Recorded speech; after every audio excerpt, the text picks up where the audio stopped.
पाठीमागे आहे असं वाटतं का या निवडणुकीनंतर? 100% आहे.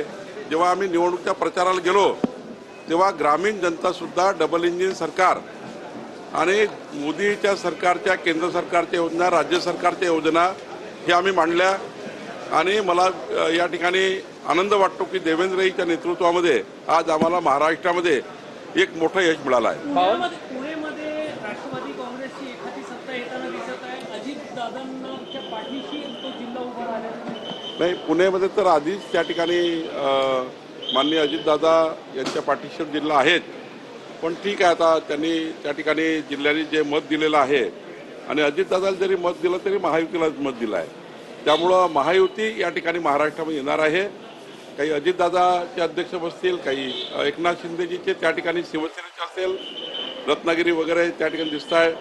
आणि त्यामुळं ज्या ठिकाणी एकनाथजी असतील ते एकनाथजी, अजितदादाचे पक्षाचे असतील त्याचे अजितदादा आणि काही ठिकाणी भाजपा, म्हणजे मॅक्झिमम ठिकाणी भाजपा, असं महायुतीच त्या ठिकाणी महाराष्ट्रात दिसेल. मुख्यमंत्र्यांनी प्रचारातून माघार घेतल्यानंतर काँग्रेसला मोठा दणका या निवडणुकीमध्ये बसलेला आहे. शरद पवार गटालाही दणका बसलेला नाही, महाविकास आघाडी नेमकी खाली गेलेली आहे कारण त्यांच्या भूमिका चुकत आहेत.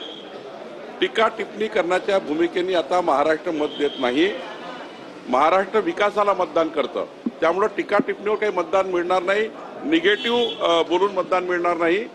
आणि मोठ्या प्रमाणावर काँग्रेसचा प्रचार हा निगेटिव्ह टीका टिप्पणी, व्यक्तिगत टीका टिप्पणीवर आधारित होता. त्यामुळं जनतेने त्यांना नाकारला. शरद पवारांच्या पक्षाची स्थिती जी सर्वात वाईट दिसत आहे. 6व्या क्रमांकावर अनेक ठिकाणी शून्याच्या समोर जाता आले. शरद पवार साहेबही त्या ठिकाणी महाविकास आघाडीला मार्गदर्शन करण्यामध्ये मला वाटतं कमी पडले आणि केलंही असेल तरी मला वाटतं जे काही निकाल आहे ते निकाल अत्यंत चुकीचे आहे, म्हणजे अत्यंत वाईट आलेले आहेत. महाविकास आघाडीला महाविकास आघाडीच्या नेत्यांनी आत्मपरीक्षण केलं पाहिजे. महाविकास आघाडी चुकीच्या मार्गावर आहे. ज्या पद्धतीनं एनडीएमध्ये जर शरद पवार सोबत आले आणि ते शिवसेना ऑलरेडी उद्धव सेनेच्या विरोधात गेलेले आहे, हे उद्धव सेना आणि मनसे एकत्र राहिले, त्यामुळे चुकीच्या मार्गावर आहे.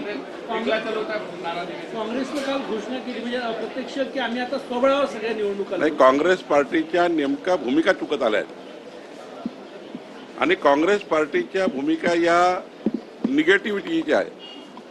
त्यांनी पॉझिटिव्ह प्रचार केला पाहिजे होता, विकासाच्या त्या ठिकाणी योजना मांडायला पाहिजे होत्या.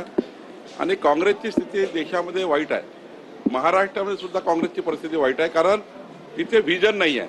जिथे व्हिजन नाही तिथे जनता नाही, जिथे व्हिजन आहे तिथे लोक आहेत. यवतमाळच्या उमरखेडमध्ये एका शाळेमध्ये काल एक गाणं वाजवण्यात आलं जो पाकिस्तानच्या सैन्याला स्फूर्ती देण्यासाठी 1965 मध्ये रचला होता आणि भारत विरोधी वातावरण निर्माण करण्यासाठी पाकिस्तानमध्ये जो गाणं वाजवलं जातो ते उमरखेडच्या एका शाळेत वाजवलं गेलं. देशद्रोहासारखं एक कृती आहे. अशा देशद्रोही विचार करणाऱ्या लोकांना जेरबंद करण्याकरता आम्ही त्या ठिकाणी कारवाई करण्याची सूचना दिलेली आहेत. माननीय मुख्यमंत्र्यांनी सूचना दिलेली आहेत.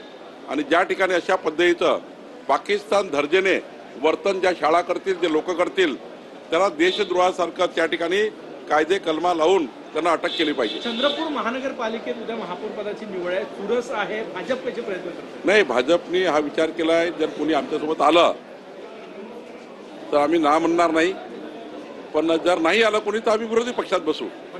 विरोधी पक्षामध्ये